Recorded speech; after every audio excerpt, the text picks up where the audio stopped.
This video was brought to you in part by the supporters of the AMTV Patreon. Thank you.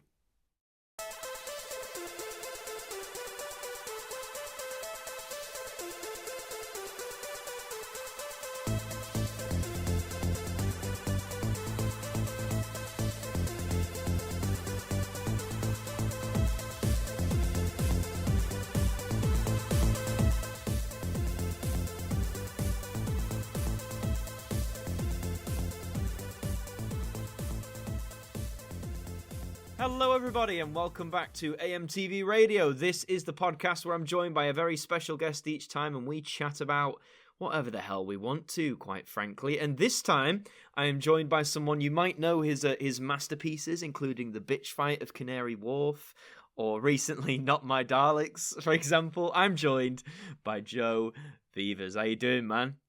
I'm good, thank you. Thanks for having me. This is very fun. No, not a problem. Thank you for being here. And we got lots to talk about, but I think a good place to start, I'm sure some people listening, like with any guest, will be aware of yourself and be aware of the work you've done. But just for maybe those who aren't as familiar, do you just want to tell us a bit about yourself and what it is that you do? Yeah, I find it so funny describing it as work, because there's nothing work about it. So I have a YouTube channel. It's probably best known for, like you said, these very ridiculous videos of me screaming like a Dalek over clips from the show. I don't really know what else to say. That's fair, man. It's a YouTube channel of just utter nonsense that I just decide I'm going to upload a video, and it can be literally anything that. But they're the best kind of channels, I think. Yeah. Where people are just like, you're not out there playing like the algorithm game, or you're not. Do you know what I mean? It's nothing like that. You're just like, you're gonna post what you want when you want, and it could be literally madness. like 6 months in between videos. it'll be a 20-second long video that just shows up out of nowhere, and people are like, oh, he's back, and then I'm gone for another 7 months. I think the most recent, at the time of recording this, the most recent one was the big lad video, and again, like I say, it's literally 20 seconds, and I mean, people should go and watch it anyway, but obviously it's a very quick like payoff, isn't it, in the video? Yeah. But everyone was like, oh my god, like he's posted again. He's back. He's back. We got to watch it. He's not back. But no.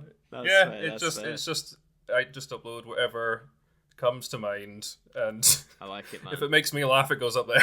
That's valid. I mean, well, let's start with YouTube then. And I always do this with people I chat with who are content creators. So I like to go way back, and this is usually where sometimes the guests start going, oh no.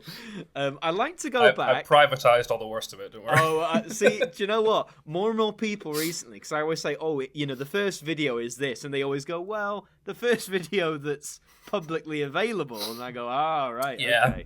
But the all first the worst is in the archives. The arc never to be seen again. It's like the missing episodes of Doctor Who. It's like someone's probably got them, but to the wider public, just assume that they've disappeared. But so the first public video is, I believe, it's a Back to the Future parody from 2009. So going back to the like. Does it make us sound old if we call that the golden age of YouTube, like that? Oh god, yeah. I don't know when the golden age of YouTube was. I think we might be in it now. We might. I find people say different depending on, partly I think how old they are, but then also I think what kind of content they enjoyed. Like, I don't know. For me, like 2008 to 2011 for me, I think it would call like my peak. That was when I enjoyed YouTube the most, like watching. But yeah, so. What made you upload this spoof then? Because it's quite a faithful recreation of Back to the Future, I'd say. Faithful with like the most cheap camera we could possibly get. It's what was it? It was basically me and my friend Rowan used to just like make films in our spare time. Yeah. And that wasn't even like the oldest version of that, like Back to the Future spoof we had. We used to have this like a proper tape camcorder, and we still have the tapes of it somewhere. Yeah. And I think I have digitized them, but I'm not going to make it public.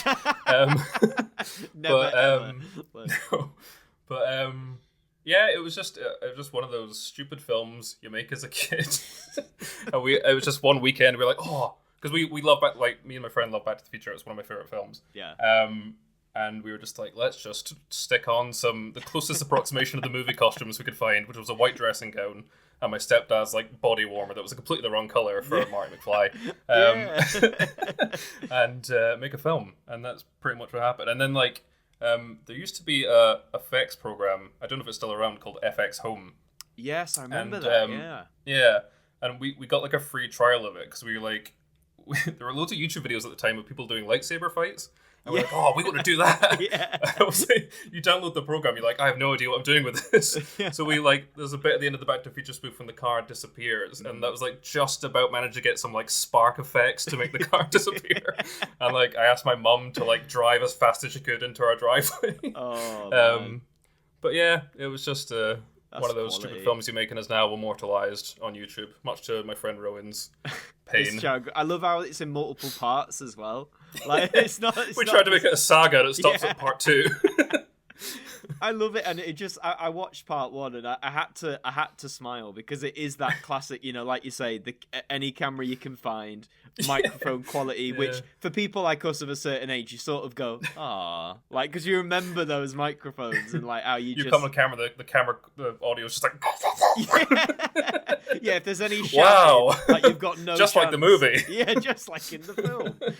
Yeah, I love it though, because again, like, well, I guess a lot of us start YouTube. Certainly, I think back then as well. Like it was like you said, it would be you or your mates, and like you had an idea, you wanted to do it. It's like, oh yeah, there's this site where I can like put this on, I guess, and it was for free. Yeah, whereas I think and everyone can just see it. I know. Yeah, it goes over your head at the time, doesn't it? You think, oh yeah, anyone in the world can watch me do Back to the Future, but there was a quite mortifying moment when it got played in our class at school. No, I was like, what have I done? What have I done? Oh god! People were just like, that was great. I'm like, it wasn't. Oh, I'd be mortified. I met when I started uploading in 2012, so I was 16, so a bit older, but still, it wasn't seen as like the cool thing to do. So I kept that shit to like my best friends and like, do you know what I mean? Like no one else. I was like, I didn't tell anyone I did it, but yeah, no, it's just, I guess it just it reminds me, and I'm sure some listeners, if you see it, might remind you as well. It's just that more. It sounds a bit cringe, but just like that more innocent time, I guess, when it wasn't all about making videos like specifically like crafted to any like trends, or it didn't have to be like it didn't have to be professional full stop back then. Like you could just, it certainly wasn't. You could just do whatever you wanted. And I think that's where a lot of like sort of creative people start. It's just kind of replicating films you like and TV shows you like, and obviously Doctor Who, stuff like that, and just like, I think a lot of directors have started like that, just kind of replicating whatever their favourite stuff is. It's sort of like that film, have you ever seen Be Kind Rewind? Yeah. I guess it's like that, you know, obviously not making it to sell, but you know, you knew you had a film you loved and you wanted to remake it in your own way, I guess. Yeah. And we didn't have a DeLorean, so we had to use a Fiat people carrier. It's close enough. And it's the best, like, you know, it's the best answer. Gotta love a Fiat people carrier. And then when YouTube brought in thumbnails as well, I started going back and like doing some of my older videos, and I wasn't skilled with like photo editing at all. So the ones I did back then are still the thumbnails for this video. So it's like the Fiat and just this really crap like white lightning come off it. It's like, wow. Pinnacle, man, pinnacle. Yeah. And just lastly on that first video, when I watched it, I looked down at the comments, and the most recent one from 10 months ago just has one word: amazing. And the one under that says, "From not my Daleks, thanks to the YouTube algorithm, and here we are."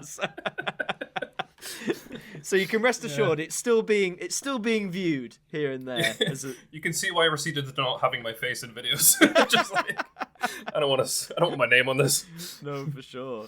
And like, you know, as you go through, like you made different sorts of videos. Like those first few years, you had a channel, I suppose. And jumping then to 2013, I believe, is the now famous bitch fight of Canary Wharf video, which has nearly 2 million views, by the way. Congrats on that. That's mad. Mental. I don't even know why. It's the thing with any like of creators' biggest videos, isn't it? It's always the one you never expect, and you're like, why that one? Like, why you all flock to this thing like I cobbled together?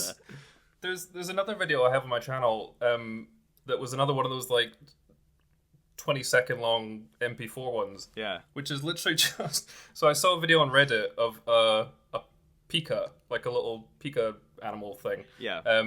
just like calling out in the wild. And I thought, wouldn't it be funny if it was singing Freddie Mercury's vocal impersonation from Live Aid? So I put that over, and then I shared it to Reddit, and it's now at like 8 million views. No. But it's the weirdest thing because it just went. It was like, it's like you say, it's just like there's videos on my channel that like I put in quite a lot of effort to, and then with this thing that I edited in about 5 minutes, became like 8 million views, and it got like Instagram by like Brian May from Queen. It was the weirdest thing, and it was just so weird. It was so weird, and I was like, why can this happen to things I actually put effort into? God, if Brian May responds, I'd be like, mate, that's it, I'm famous. Like Brian May acknowledged me. Like, I'm quitting YouTube. I'm quitting full time. But so what made you want to do that? Like, was it just a case of, again, like you had an idea and you were like, I'll give it a go, or? I think it was a sort of like perfect storm of stuff. So I've always like loved the Dalek voice. I just think it's one of the coolest like parts of the show. Yeah. And I found I can't remember. It was a program I downloaded, like a software. I can't remember what it was called, but it was essentially like a really rough ring modulator voice effect for Daleks. Yes. And it also kind of did Cybermen if you tweaked it a little bit. And then I think I just downloaded that clip off YouTube and I was like, why don't I just make them say stupid stuff? I just recorded it in like 5 minutes over my laptop mic. Yeah. And yeah, the rest is history. The rest is history. I mean, it's perfect in a way because that scene in general is already funny in the show. Yeah. Like, that whole back and forth is so. I remember like because I think I was about 10 when that aired, and like it sounds cliche, but it's true. Like in the playground when Doctor Who was at that hyper popularity, you know, like half of your mates would be Daleks and the other be, but we'd recreate that scene and just like get silly with it, you know. Like it was so exciting when that episode came out, mate. Like just. And I do feel slightly bad because you get the occasional comment on the bitch fight at Canary Wharf that's just like, you've ruined this scene for me. I was like, sorry. But yeah, made it better, more like. I mean, like, just. But there it's hard to improve on that scene though. That scene is just ridiculous. Just like the writing in that scene, you can't really improve much on. What's that line? I mean, the you are better at dying is just so ridiculous, but it's so good. Yeah.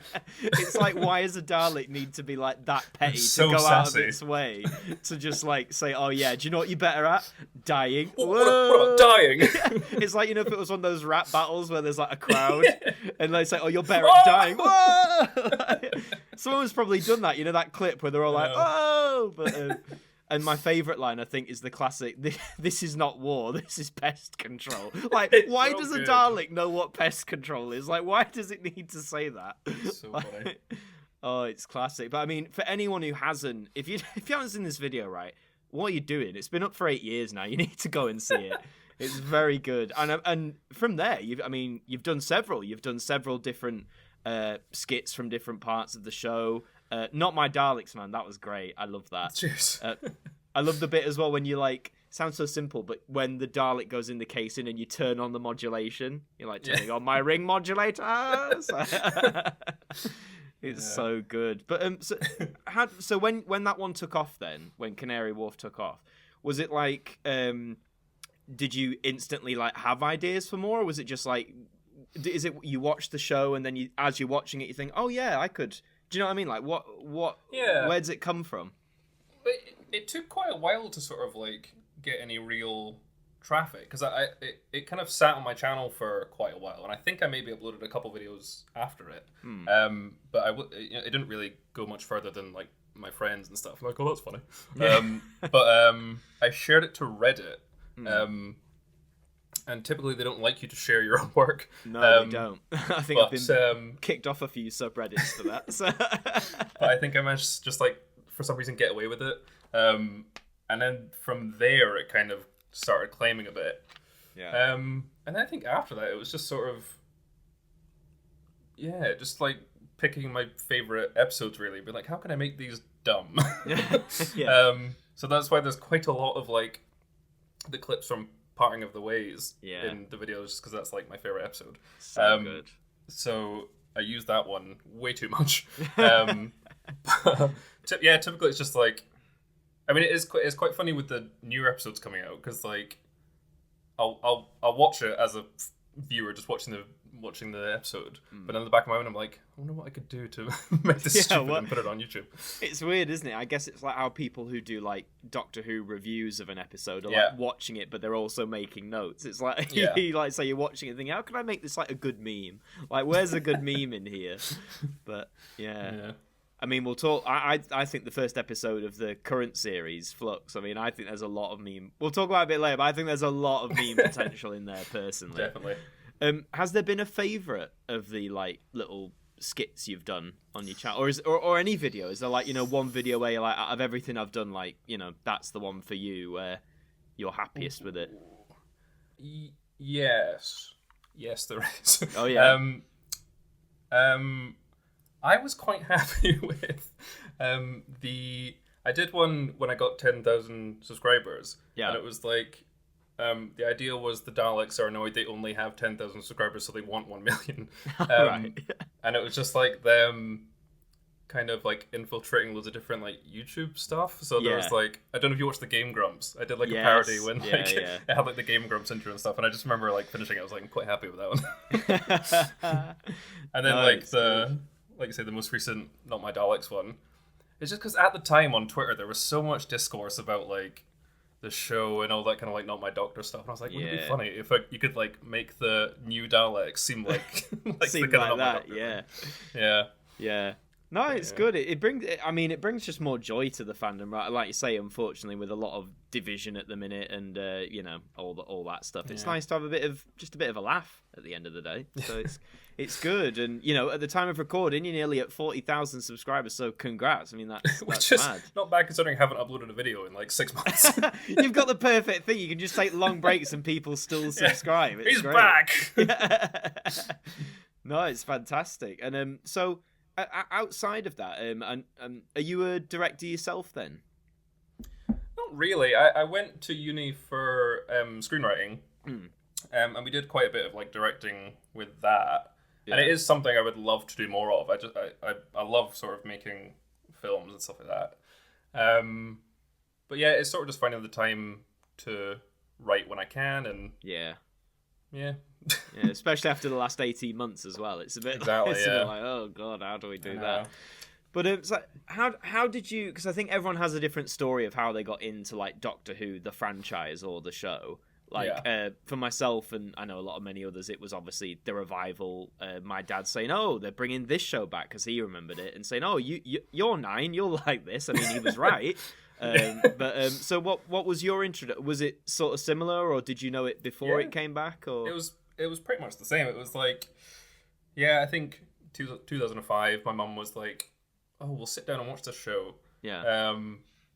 And just sat and watched it. But it was that weird thing where like a lot of it seemed quite familiar, and I don't know if that was just from growing up in the UK. Yeah.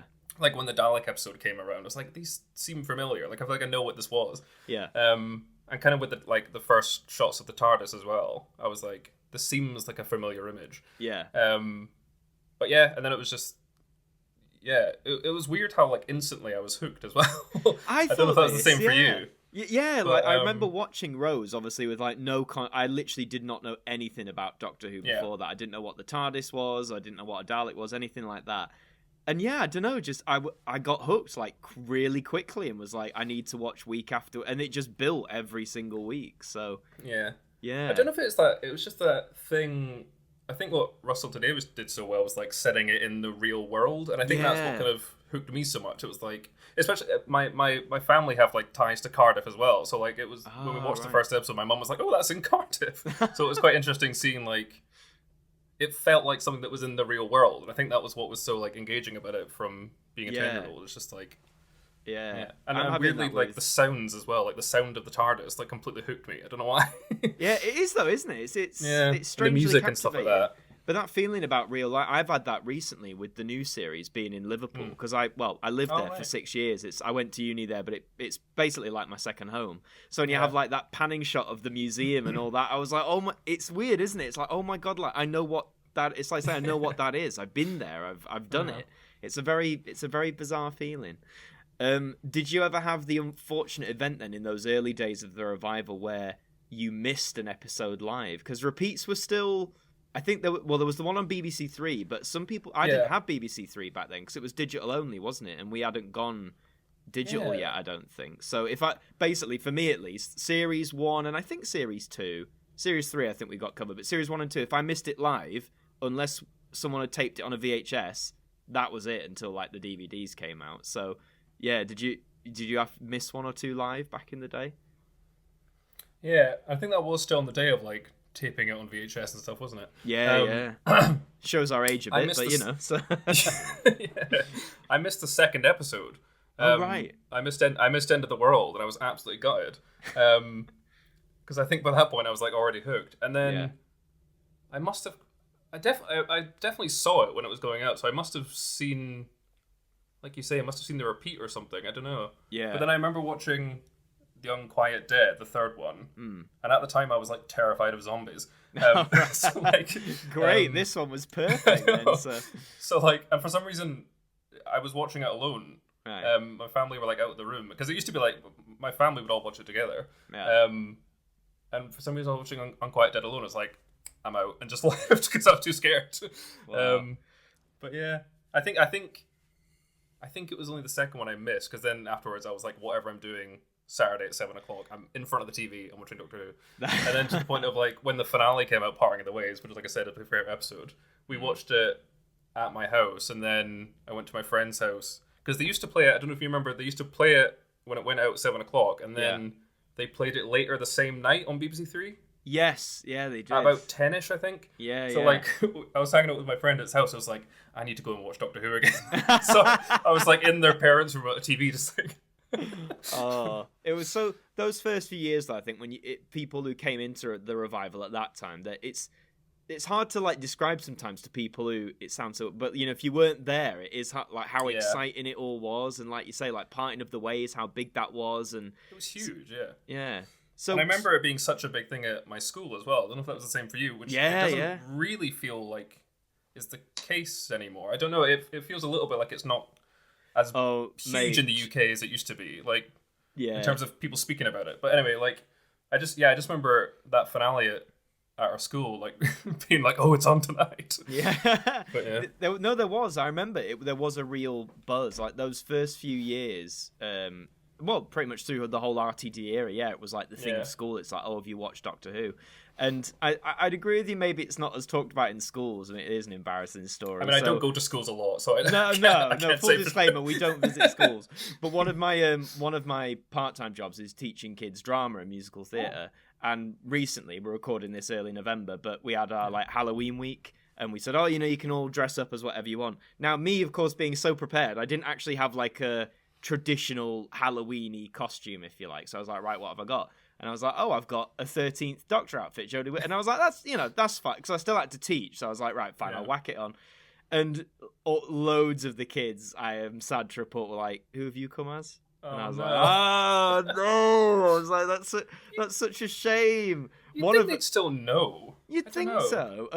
Well, one or two of them, when I said, oh, I'm Doctor Who, they went, oh, yeah. Maybe it's because, you know, she's a woman, I'm a man, but the clothes are quite stand out, you know. I mean, I know. And one of them, the funniest one, was like, they were like, Adam, have you come as Bob the Builder? And I was like, I don't know what version of Bob the Builder you're watching, where he wears yellow braces, a rainbow top, and blue culotte trousers. Do you know what I mean? I was just like, what realm are you? I was like, are you messing? They were like, no, you have, haven't you? I was like, no. Like, was there a revival of Bob the Builder that we missed? That's what he wears now. Yeah, just stick with the original, kids. The stop motion Bob the Builder. Can he fix it? Yes, he can. Yes, he can. I think the biggest one back on that, like, the talk of the playground, has to be when the Stolen Earth cliffhanger, you know, David Tennant, that whole week everyone was like, what's going to happen? Like, they haven't announced a new Doctor. Is David Tennant going? All that. It could have only happened in that week, that buzz, couldn't it? Like that. Because it hadn't been announced by that point that he was leaving, had it? Not then, no, yeah. So it was like, yeah, I do remember that. Weirdly, I was thinking about that today. I was thinking about that cliffhanger. I can't remember why. But yeah, I remember the week between that cliffhanger being so frustrating. Yeah. And just being like, is it going to be a new Doctor? Is he then going to turn back?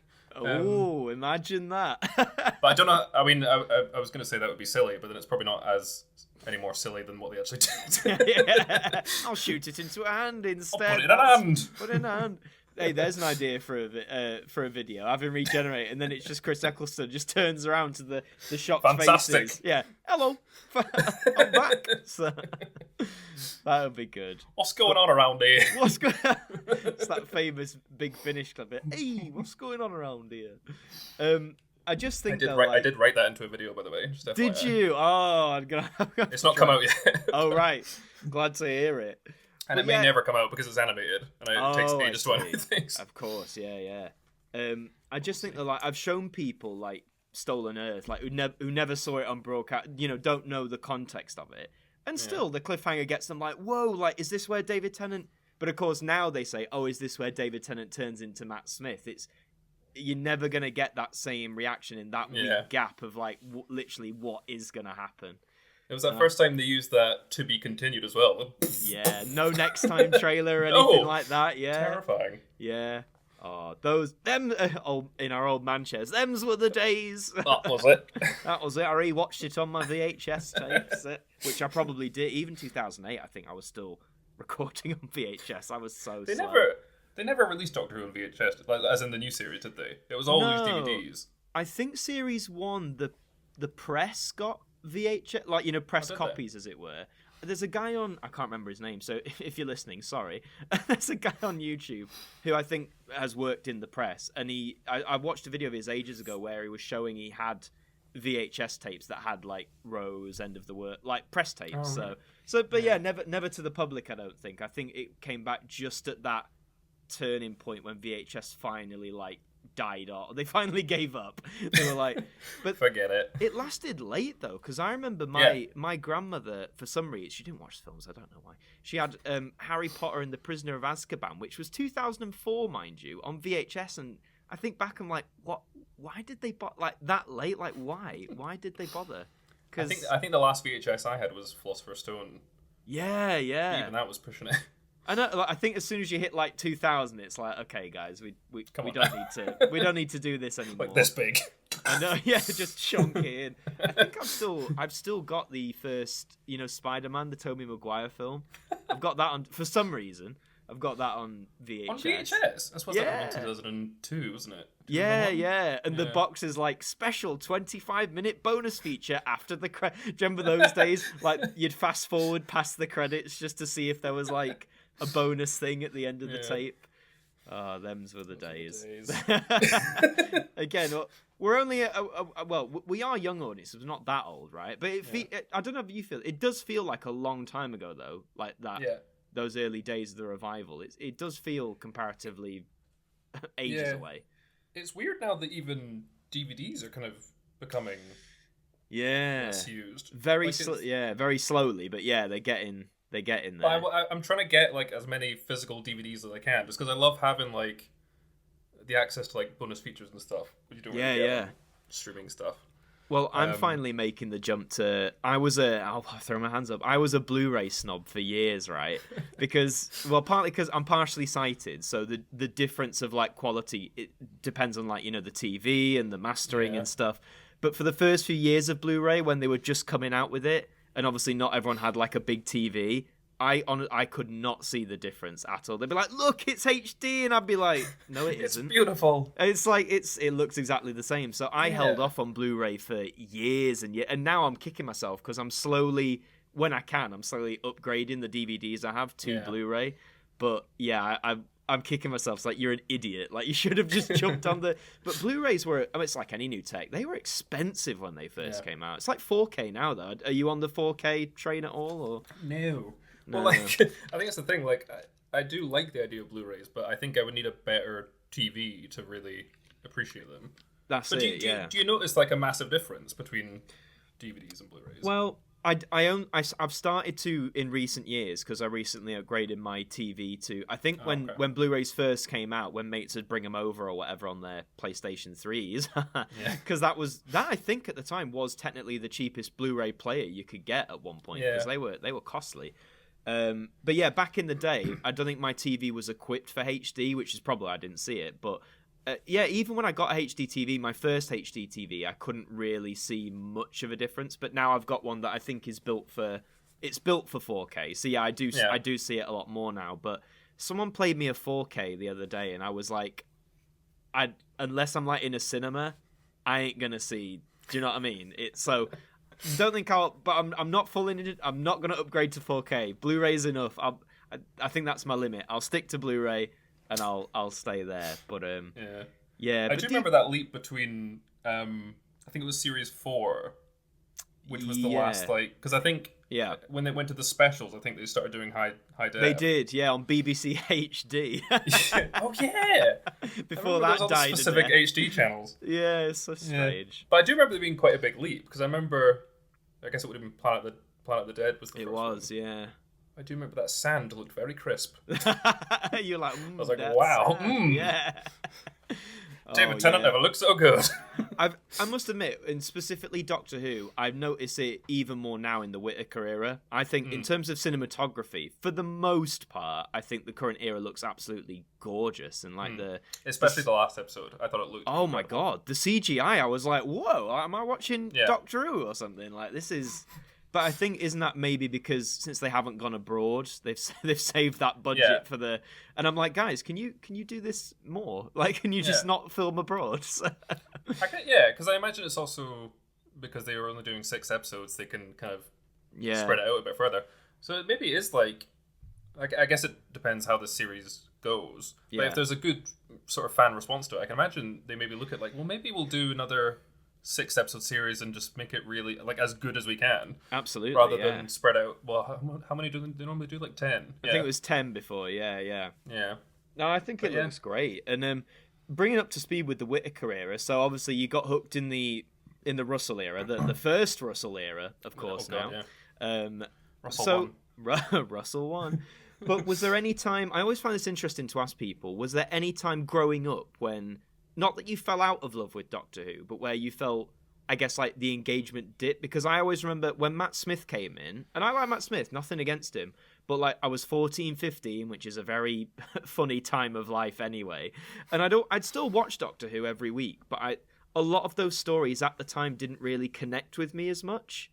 And I always say that's like my low point with Doctor Who, like 2011, 2012. I just wonder if there was a point like that for you, or has it always been like consistent? Or I've never stopped watching it. Like I've gone on my way to watch every new episode that comes out. Yeah. But definitely around about what series would it have been? I guess it would have been Series 7. Oh, okay, so Matt Smith's last full one. Matt Smith and like Clara. Yeah. I didn't like that at all. That's fair enough. I don't think there's a great deal who do, but it has its fans. No, it has its fans. I think it was it was a lot of the same criticism that people have sort of said about Stephen Moffat's the latter part of his run, because I think season 5 is like incredible. It's one of the best seasons, and I think I remember. I think season 6. I think I can't. I think. Oh, I remember. It was the episode that ended with the Doctor being shot, but like late at the end of the series, when it was revealed it was the robot Tesselector thing. Yes. Yeah. I remember watching that live and being like, that was awful. you were just like, this ain't it, Chief. This ain't it. Like, I just remember being like, I think that might have been the worst episode of Doctor Who I've seen. Oh no! But again, I never stopped watching it. I was just like, now I know the show can be bad. You had a benchmark for yourself. Like, here's where it is. Yeah. But and I didn't take to Clara as a character at all. That's fair. And she hung around for a while. So, she did. See, I'm one of those who like you. I wasn't a great fan in Matt Smith's time. Personally, like I think when she was with Capaldi, I enjoyed it a lot more. Yeah. Personally, but I know a lot of people still don't like her. Like full stop, which is fair enough. If that, But I think it was that again. What most people say about Clara, it's just like that whole first. She was in 3 series, wasn't she? I think so. Yeah. Like 3 full series. The first 1 or 2 series, it was all about the mystery of her rather than her as a character. Yeah. So just like, I never felt there was much like realism to her, if that makes sure. sense. Yeah, no, like, for sure. My favorite companion's probably like Rose or Donna, and I think like what's so good about them is there's so much like conflict with them, and like Rose especially has like jealous moments and is like really snippy. Yeah, but it makes for like a realistic character, and I think it was what was kind of lacking with Clara, is that I just never really felt that she was a real person, if that makes sense. No, for sure. And it's funny now, a lot of people I've seen recently, like, proper, like, hate Rose as a character because of the traits you mentioned. And for me, I'm like, obviously, you know, and if you do, listeners, you know, you can have your opinion, absolutely, but I'd argue, like you said, it's those facets that make her interesting as a character. The fact she is jealous, she has these quippy moments, she can be quite petty about certain things, like the one in, like, you know, School Reunion when she meets Sarah Jane and she's like, why have you never told me about it? It's like, yeah, that is, you could argue that's a bit petty, but people would do that, and I think that's what makes it interesting, is like it's a very human response. I forgot what I was going to say. Never mind. That's all right. So bringing it up to speed then. So the Jodie Whittaker era, which again, time we're recording, is the most current era of Doctor Who. Series 13 is going on as we speak. So what have you been feeling about this whole era for yourself then? Is it one you've enjoyed quite a lot? Is it one that you feel is not necessarily to your taste? Or like, where do you stand on it? I don't know. Again, I've not stopped watching it, but I haven't really taken to it. That's fair. But I've kind of, like I said, when I was at my lowest point with Doctor Who, I was like in the middle of sort of the later stuff of Stephen Moffat's run, and it was one of those like Twitter people was always just like, "Oh, this is shit," just complaining about everything. And I even made a really stupid YouTube video of me like, "Here's why Doctor Who's awful." And I eventually took it down because it was just so embarrassing. But I've kind of like passed that like angry phase with it. Like even though I don't particularly think Doctor Who's at its best just now, I'm so much more happy that it's on TV. Like that whole thing that came out recently, I think it was a news article that was saying Doctor Who should take a hiatus and go off air and come back as a revival. It was like, yeah, but wouldn't you just rather have it on TV? Yeah, exactly. Like the whole idea of it coming back as a revived thing, it was like, well, there's a new showrunner coming in like a year. Like, it's going to be a revived thing. Exactly. That's the whole point of the show. Yeah. And there's long enough gaps as it is between seasons. Like, you could argue that's a hiatus in itself. Like, but I'd much rather it be on TV, and like, even it's like pizza. Even bad Doctor Who is still good. Just like, do you know what I mean? It's just like, I couldn't disagree with you there. So then, as someone like myself who came in with RTD, were you like the rest of us so shocked when they were like, "Yeah, he's back," like, "Oh, he's coming back"? I lost my mind. I was so excited because there's been a couple days before of like when people make their Twitter account look like the official Doctor Who account and then tweet like nonsense. They've got me a few times. They've got me. Like, I saw that and I was like, "Oh, good one." I was like, "Wait a minute." And I think my girlfriend was having a bath, and I like booted the bathroom door open. I was like, "Guess what?" so like, "What?" And I told her, she's like, "Okay." Are you kidding me? Like, who are you? I was the but same. No, I'm so excited for it. I was in a supermarket with my girlfriend, and I was just like, "Oh my god!" And she was like, "What?" And I was like, "Russell T Davies is coming back." So, I still can't quite believe it. I know, it's mad, isn't it? Like, after all this time, but I guess it just shows, like he said, he's a fan himself, isn't he? So why wouldn't he want to if he's got new ideas? So, and I think that's where, again, disagreeing with Twitter, like so many people were saying like, "Oh, it's just the BBC trying to recover what they can." It's like, yeah, but he's also one of the most like popular current writers. Yeah, his work from the past few years is like, even if he hadn't done Doctor Who before, he would be like one of the best choices for the show. Absolutely. So, and I trust Russell T Davies as a writer that he's not just going to come back and do exactly what he did last time. He's going to change it up, but it's still going to be that kind of RTD flavor, if you like. But no, I'm so excited for it. I cannot wait. It's going to be good, man. It's going to be good. But hey, folks, that's a whole 2 years away minimum. Oh, so God, is it? Well, I think it says 2023 for the 60th anniversary. Oh, yeah, of course. Yeah. That you never know whether that means, do you just mean like an anniversary special in November, or are you talking about a series of specials. So at least until 23, folks. That's how long you got to wait. But see, I'm a bit confused because I thought I had read. Am I right in thinking there's like a few specials next year? Yeah, so I think from what I've read it, so we've got this series on now, The Flux, Yeah. and then I think we've got a New Year's Day special again, and then we've got, I think they're saying roughly like an Easter special, like Planet of the Dead-esque, Okay. and then we've got the what everyone's calling the Centenary special, because it's the BBC's 100th, and which I think is October-ish, so we've got those three, and then that's it for Jodie, I think, so, yeah. See, that's what I was confused about, because I've seen people... various articles saying Jodie was regenerating at the end of Flux.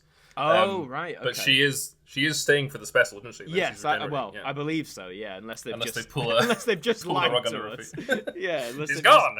She's gone. Haha! Surprise. But yeah, I think people just think there's a lot of pressure on both Flux and these specials because obviously the whole timeless children stuff. There's a lot to. There's a lot to resolve, and obviously with the Flux, it's like, oh, here's even more things to resolve. So, I'm confident that Chibnall can do it. I personally think he is a competent writer. I know a lot of you don't, and hold your fingers back from your keyboards, please. When people are like, "Oh, Chibnall's a bad writer," is that you can't just you can't be a bad writer and be the showrunner of Doctor. Do you know what I mean? Yeah, they just won't allow it. Like it's even just doing that job. Yeah, gives you so much credit. Do you know what I mean? It's just like you can't, even if you don't like his style, that's not him being a bad writer. He's literally writing one of the most popular shows. Anyway, yeah.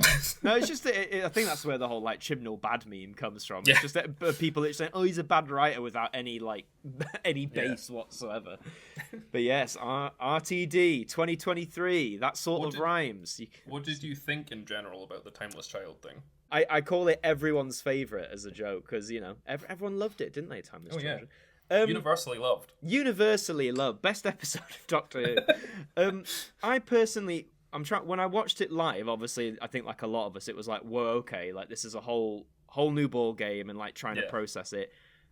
I'm all for like Doctor Who pushing the boat out in terms of its concepts and what it does. And for me, I just thought, well, this is just one of those. They're doing something no one expected, and in terms of success or failure, I'd argue we've got to wait until maybe now the end of this to see the resolve, because at the minute, we've got the opening, and people saying, oh, but they haven't told us anything. It's like, because this is like the opener. Like we've got. Imagine they just said everything, like resolved everything in the first episode. Just 5 episodes of the Doctor sat around, like, wasn't that good? Well, some people say, didn't we have fun? Well, some people say, oh, but they do that. At the end of the episode when she's like, no, but I am the Doctor and I'm going to plow on. It's like, no, she's saying that like for now to get through it, but she's still got all this other shit to figure out. But no, I like the concept really. I like things that flip things on the head. I don't like. Yeah. I think any shows, long running shows, I don't like it when they play too safe. So I'm all for. What did you think?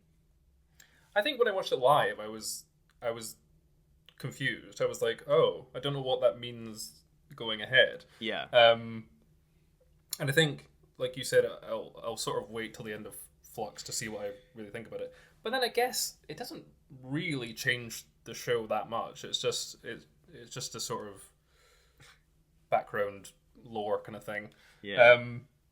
But I don't really know how I feel about it. I'm not sure I like the idea of there being doctors pre-Hartnell. Sure.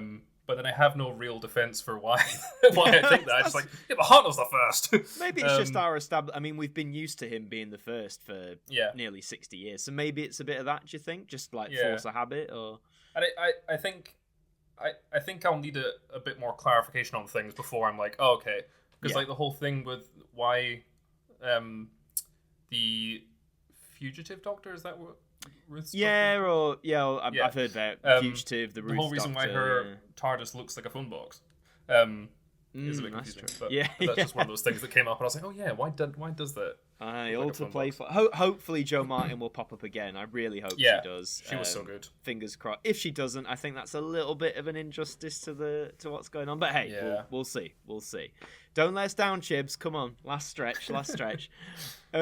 But yeah, I think that was, I mean, the fandom was already divided enough, I think, but then I think that was like the big, oh boy. And then COVID happened, so everyone's inside and at their keyboards, and it just got worse. But with how serious people were on Twitter about it, I was like, settle down, it's just a show. This is nonsense. It is, Doctor Who is dead. It's like, it's really not, mate. 50 years down the drain. I think, okay, fair enough. But it makes me wonder, like, you know, back in the day, like, were people like this for, like, the War Games when the Time Lords were introduced? It was like, 6 years down the drain, that's it. Or Have like you ever seen there's I think it's from a newspaper of someone reviewing the Caveman episode. Oh, yeah. Like, literally the second ever episode of Doctor Who. Yeah. And they're just like, it started well, but it's just gone down. It's like literally the second episode. And they're like, it's just ruined. Forget all this. God.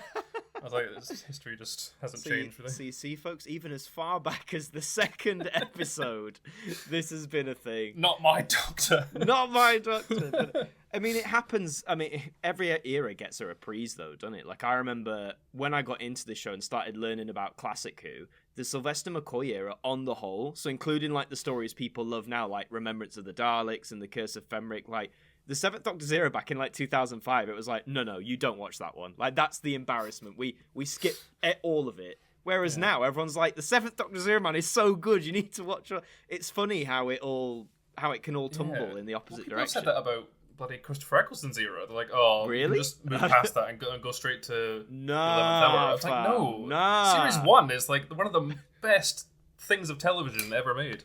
Absolutely. Very cheesy and dated, but really good. Farting aliens, you don't. Exactly. You don't. So why not fart while I'm saving the world? Great line, though. I don't care. I think it's a great line, yeah. I love the Slitheen. I don't care what anyone says. I think they're great. Well, what point then do you think? Because I mean, amazing. We're 16 years since Series 1. My God. So, but you know, Jesus. Yeah, I know. Oh, I man, know. I'm old. But I do wonder, like, because obviously at the minute we call, you know, 20th Century Who the classic series, and then we call Series 1 onwards New Who. It's like, how much longer can we keep calling Series 1 New Who? Like, at what point does it stop? Who, and then just Who. It'll be Newer Who. It'll be like New York. I'll be like, no, Who. God, imagine confusing new fans. Like, so what era? Right, so there's the classic era, then Who, then New Who, and modern Who, and modern Who, up to date Who, current Who. Who bloody knows? Who knows? On Classic Who, because we haven't really touched on that. Have you dabbled in Classic Who a little bit then, here and there? I'm currently dabbling in Classic Who. Nice. So I got a BritBox subscription. Hey, good old BritBox. Not sponsored. Not sponsored. And if you want to, currently. BritBox. Oh yes. Yeah, if you want. If you want to sponsor the next Dalek video, hit me up. Yeah. So I'm currently. Where am I? I'm just about finished the second Doctor. So I'm I'm still in black and white. So you're going? Are you going chronologically then? I'm trying to go chronologically. Yeah. Nice. There was a point a couple months ago when I skipped ahead to watch the first episode of 3 of John Pertwee. Oh yeah. So yeah, I think the next episode I have to watch is the War Games actually. Nice. And then I've seen an episode of Tom Baker and Peter Davison, I think. Yeah. But yeah, I want to watch it all. You've got a lot to look forward to, trust me. Yeah. Has there been any particular highlights on your Classic Who in the black and white days so far? Yeah. What was it called? I can't remember the name of the story. It's the one where I love this game. Guess the story from the description. Oh, what was it called again? I can't remember. It's the one where they end up in like a kind of. It's the second Doctor one. With Jamie and. Victoria or Zoe? Possibly. I don't know. Who can you remember who the villains were? It's they end up in like a sort of storybook place. Oh, the Mind Robber. Yes, the Mind Robber. The Land of Fiction stuff. Yes, I really like that one. I just thought it was such cool. a cool concept, and it's that weird thing with the 60s Doctor Who when it's like, I guess it kind of similar to why I love like season 1 so much. It's like they have like no budget at all, and some of the stuff they manage to do is like mental. It's crazy, just like isn't it? The creativity they have to make this like compelling story out of like some cardboard. Like, wow. But no, I love that one. And then I remember really liking. I can't remember if there's a name to the story, but the one with the Sensorites. The first Doctor. just the Sensorites. I think that one's clear. I really like that one. I just thought they were a really cool villain. I was like, they are cool. Come back. That cliffhanger's strangely creepy. You know, where they reveal where it's like outside and it like pops up. It's weird. Crawling up the like window. So weird. Yeah. Yeah. No, the Mind Robber's I think it's great one of those as well. stories that I think only works in black and white. Oh God, yes. You know what I mean, there's so much like, especially in that like the very first one, the Unearthly Child. Like in the junkyard. It's like there's so many like just the shadows and stuff. It works so well. It does, and I think the Daleks and Cybermen in particular, are scarier in black and white. Yeah, I'd argue. I don't know what it is. It's just there's just something more I find intimidating about them. Well, those first Cybermen are horrible. Like the cloth ones. Yeah. You can see why Steve Moffat kind of brought them back. Yeah, such a good design. I think what creeped me out about them as a kid, the two factors. One of them is the one everyone says, where you know it's the human hands, like you could, so that links it back. But then for me, it was the fact that whenever they spoke, their mouths were just open. That really unnerved me for some reason. I didn't like that. I didn't like that at all. So, yeah. And the voice is so good, and they're like, it's so good. Yeah. Shout out Nick Briggs, who does a very good job on There's a few Big Finish stories, I think, where it is those Cybermen, and good job, Nick. Man of many voices. Big up, Nick Briggs. So, yeah. Oh, well, I wish you the best on the rest of your classic Who journey, sir. You've got. It's going to be a long journey, I think. But, yeah. You've got a lot of highs. You've got some. I've seen the Eighth Doctor movie. That's the only other. Well, I don't know if it's classic. Does that count as classic? It's the in between. It's the weird one, isn't it? Yeah. There's classic Who, the in between new Who. What did you think of it then? Because people I've chatted with over the years, it's one of those Who stories where there seems to be no middle ground. People either love it or they think it's awful. So, what did you think of it?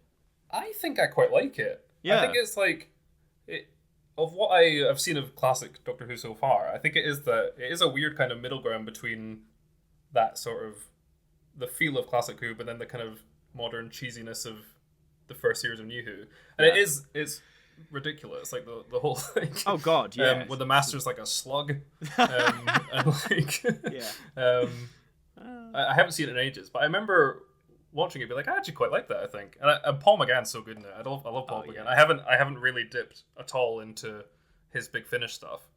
So I've only seen his movie, obviously, and then Night of the Doctor. Yes, but I think he's great in both. Yeah, I think I want to see more of his stuff. He's or listen so to good, it, so good. I'd recommend the his first like adventures he did with Big Finish with his companion Charlie. I'd recommend those. They're so good. Like I mean, he's good in everything he's done, I think, or everything I've heard. But those ones are so. They may, even though it's audio, to me at least, you could sort of visualize them being made in the 90s if they got made. They're very like of that time, and but you're right, he's so good.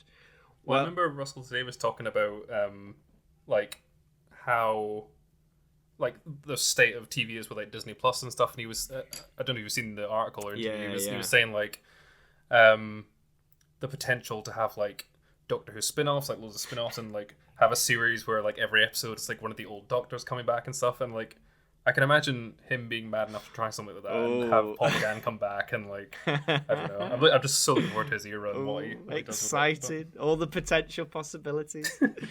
Oh well, as you're a Who fan, I'd like to ask you what I call the 3 ones. These are 3 questions, nice and simple, nothing too complicated, because everyone has a different answer to these, and I find that fascinating. So the first one is called The One I Love, and I think I might know the answer, but this is like the one story, you know, you have all of Doctor Who at your disposal, the flood's coming, you can only take one, and which one's that going to be?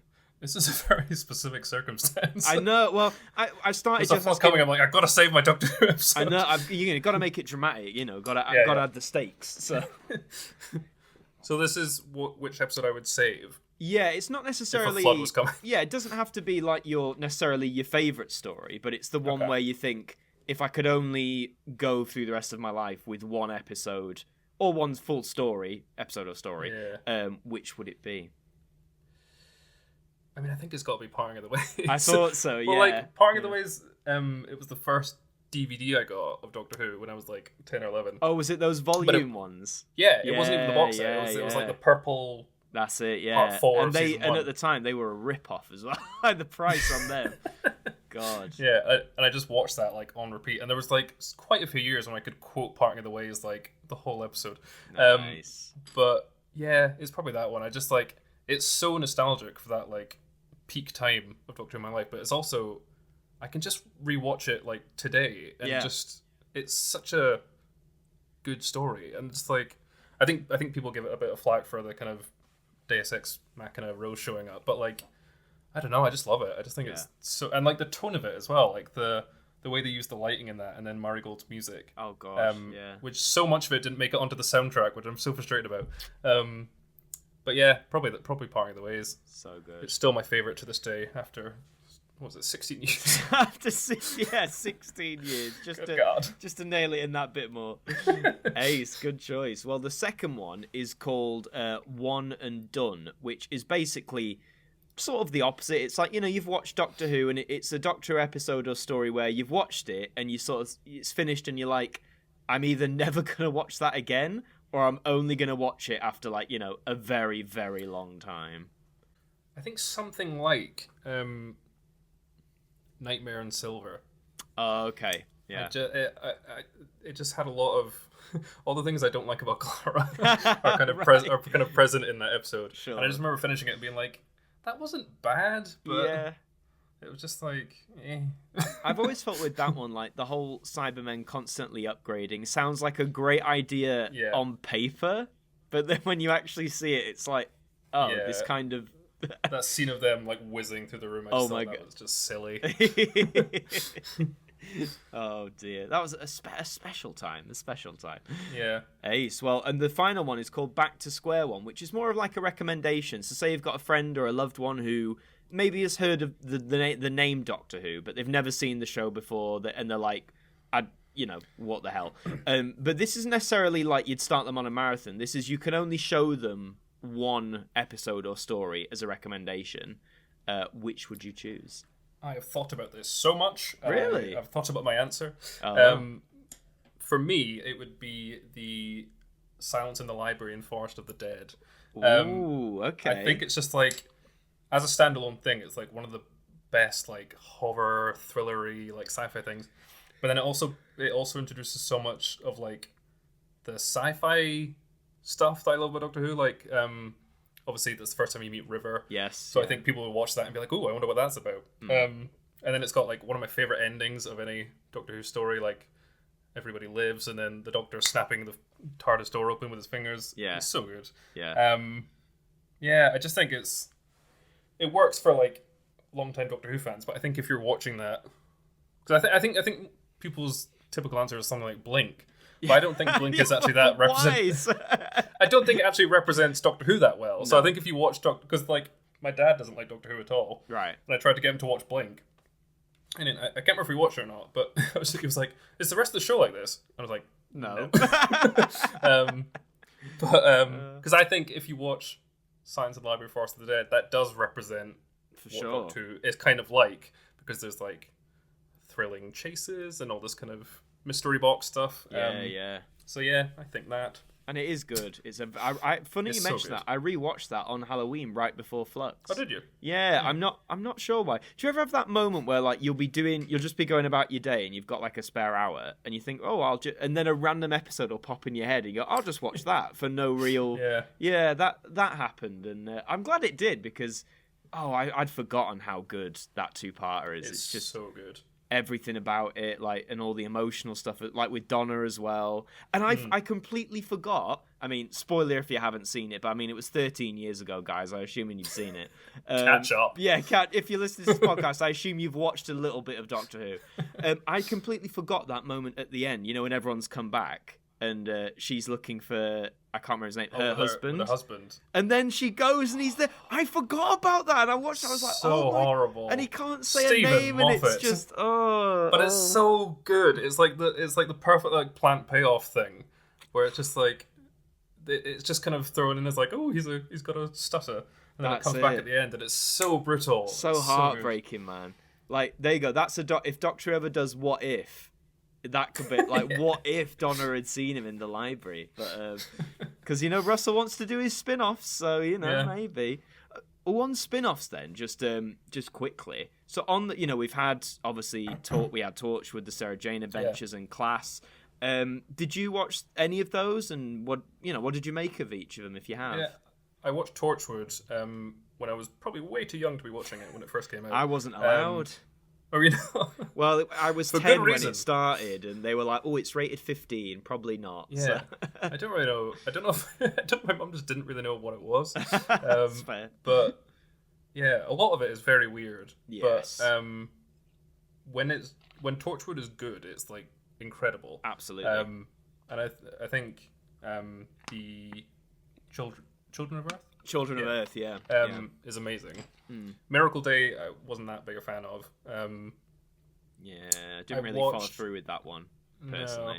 No, I've recently, when Sarah Jane Adventures came out, I watched the episodes with like the Doctor in them. That's fair. So I watched the David Tennant one, The Wedding, and then I watched the Matt Smith one, and then recently me and my girlfriend have been watching them all. Yes. So I've only recently kind of caught up with that, but obviously I'm kind of not in the demographic of it. Sure. But no, I think it's a really nice, like, charming show. Yeah. It's obviously just sad what happened to Liz Sladen, but of course, it'd be nice if there was more. But and I never watched Class. Oh, it right. It never really intrigued me that much. But that's fair. I'm assuming you've seen it. Yeah, I'd be curious. I mean, if you ever do watch it, please let me know what you think, because it was one of those that I think when it was announced, obviously they said, well, it's sort of more like Torchwood, you know, in the way of that there's going to be like swearing and gore and sex, because, you know, we have to have sex because it's a 15 drama. And I think because it was set in like a high school, I think even before it came out, I remember seeing a lot of people had like, you know, preconceptions of what it was going to be like because it was set in a high school. Yeah. And I think in some aspects, yeah, it meets the stereotypes, if you like. There's the classic high school, one of them's a bit of a nerd, and at first one of the team doesn't really get on with them because they're a nerd, and stereotypes, and it's like, oh, great, we're still doing this after decades. But like you said that with Torchwood, I'd argue of those 8 episodes, when Class was good, it was really good. And I won't say what happens, but I think there should have been at least a second season, I think, to give it a chance, but alas, there isn't. And annoyingly, on the DVD, they had the audacity to put at the bottom Series 1. And now I think, oh, you skimped out on that. Unlucky. So is it just those 8 episodes then? Just the 8 episodes, yeah, I think. I probably will watch it then. Yeah, I think they're on iPlayer, I think. Because that was one of the shows you remember when BBC Three went digital or like online only, and now it's coming back as a channel for some reason. It's crawling back. But when it went online, Class was like one of the shows they pushed as like, oh look, because this is the sort of stuff we're giving you, and it just sort of didn't land as well as they thought it would, I guess. But you know whatever. We'll see what if you bring back Class for Series 2, mate, I'm here for it. Let's go. Let's do it. So absolutely. Well, we'll start to round off, but you've been fabulous to chat with and just talk about our shared Doctor Who nostalgia. How old we are. How old we are, I know. But just for anyone who maybe has followed your channel and stuff, I know, as you say, you sort of upload when inspiration takes you, when you want to make a video. Is there anything you can sort of tease them for the future, like on what to expect, or is it literally just when there's an upload, there's an upload? Yeah, I mean, it's been a bit tricky the last sort of 6 months, because I started a new job in June, and it's been pretty full on hours wise. So I haven't really had a lot of time to scream like a Dalek into a microphone. I love how you describe it as that. It's just I scream like a Dalek into a microphone. It's this microphone I'm currently using. Nice. And I think it's absolutely battered beyond belief, because I don't treat it very well.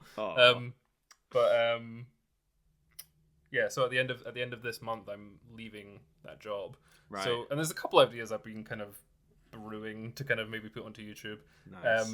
That will hopefully come to something. Fingers crossed. But yeah, subscribe and maybe there'll be a video in the next 12 months. Get him to 40k and maybe there'll be it's not a guarantee, but maybe there'll be another video.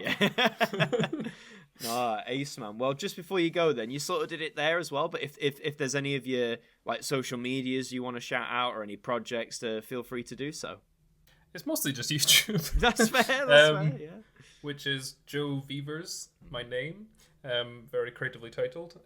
I'm the same, mate, don't worry. Adam Martyn, I was like, a winner with that one. That's one for the ages, that. So. Yeah, other than that, I'm on Twitter. at Jurassic Pork. Nice. On account of that being my favourite movie. Hey, there we go. Which is just spelled Jurassic _pork. I'm also on Twitch, but I hardly ever do that either. But yeah, that's me pretty much. Nice. You've just fired me up for a last minute question of inspiration. You say Jurassic Park's favourite film. Are you enjoying the new films with Chris Pratt and that, or? I liked Jurassic World. I thought Jurassic World was really good. Okay, that's a good start. Good start. Jurassic World Fallen Kingdom was one of the worst things I've ever seen. I hated it with a passion. Oh dear. That's the one that got Jeff Goldblum for his cameo, wasn't it? Is it a cameo or is he in it properly? He's in it. Have you seen it?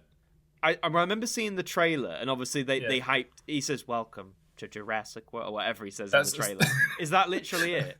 That's pretty much it. Oh, yes. He's in it for like maybe 30 seconds of screen time. And he essentially just says that. He's like, now we're in Jurassic World. That's it, yeah. But the next one that's coming out, I think next year or something, has Sam Neill, Laura Dern, and Jeff Goldblum in it, which is the original three, which is quite exciting. Yeah. But I'm also like, if the writing's crap, then it's not going to be that good. Well, fingers crossed. From high to low. Oh, ace. Oh, well, honestly, Joe, mate, thank you so much for coming on. It's been an absolute blast having you.